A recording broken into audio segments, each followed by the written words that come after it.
Ohio State and Michigan has become one of the biggest rivalries in all of sports, and you see it everywhere around here. People wearing the Ohio State and Michigan colors even in the off-season, and from that rivalry stems a new one, the Border Classic that pins the best of Michigan against the best of Ohio at Donnell Stadium in Findlay.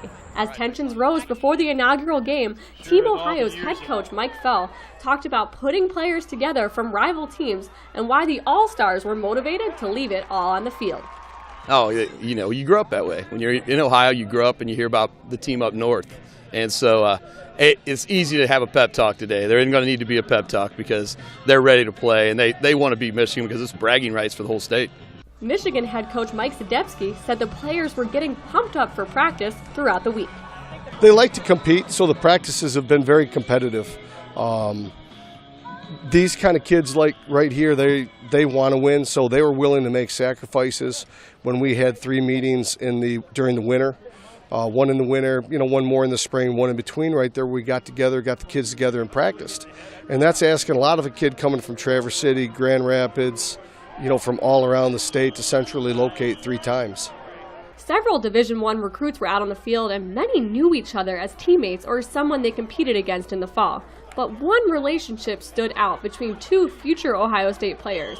For Marshawn Lattimore and Eric Smith, playing on the same team is something they've done since the age of 13.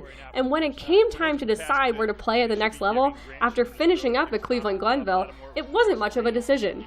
They were going to continue both of their careers donning the scarlet and gray. It was always a dream, really, just to play football on the next level with each other. And guys like Worley, Cordell Jones, Bogart, people from Glenville that's still at Ohio State. So just, continuing that, it's just a good feeling, especially with Marshawn. So, we've been real close friends for some years now. So, we just wanted to end up at the same school together and play together and keep it going.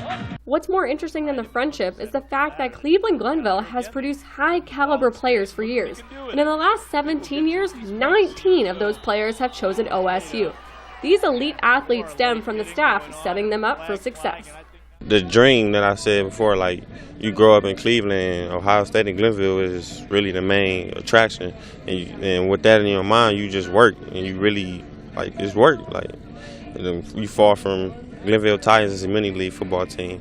Then it's Glenville Tar Players, then it's Ohio State. So it's kind of tradition, really. Coaches and Coach Ginn, he a real nice guy, and he just develop players and get them ready for life, and that's really it. Just coaches, they're great. The coaching has paid off for the Pals, and ironically, the 2 could be competing for the same position at OSU. Lattimore poised to play either cornerback or wideout, while Smith is listed as a defensive back. The next day after the Classic, they were both on the bus down to Columbus, getting ready for the fall season.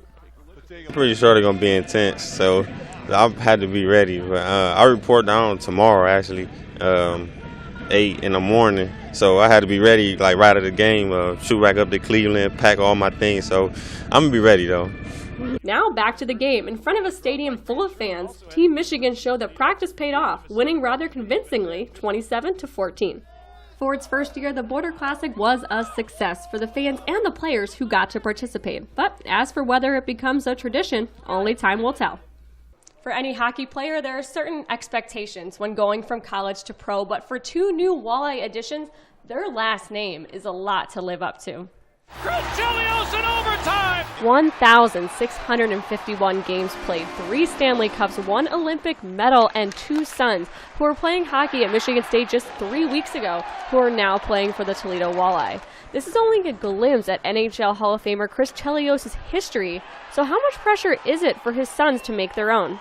Yeah, I think maybe outside, definitely, just because you see the name Chelios on the back of the jersey, and you're kind of wondering what Chris's sons are like and all that stuff. But in terms of the guys in the locker room and stuff like that, I don't think anybody thinks anything differently anymore. I don't think so. I mean, that's all we've really ever known.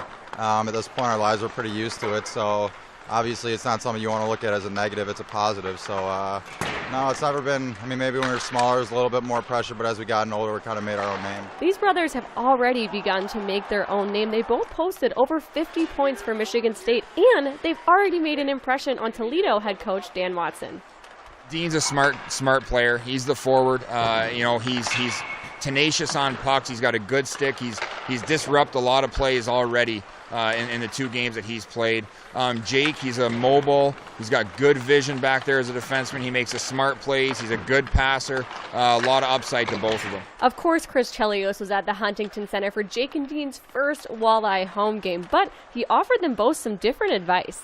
He just said to play my game, play with confidence before, and you'll adapt. And then afterwards, he said I played well, and just keep going and be adjusted and make sure I'm working hard during the week to get ready for this weekend's games. Keep playing simple. Don't try to do too much. Obviously, you work hard every day and just try to stay in that lineup. For now, the siblings are looking to write their own history with one goal in mind: to make it to the NHL. Reporting from the Huntington Center, Kate Longenecker, Sports Nightly. Meetings this year, and a shot, they score! Jake Chelios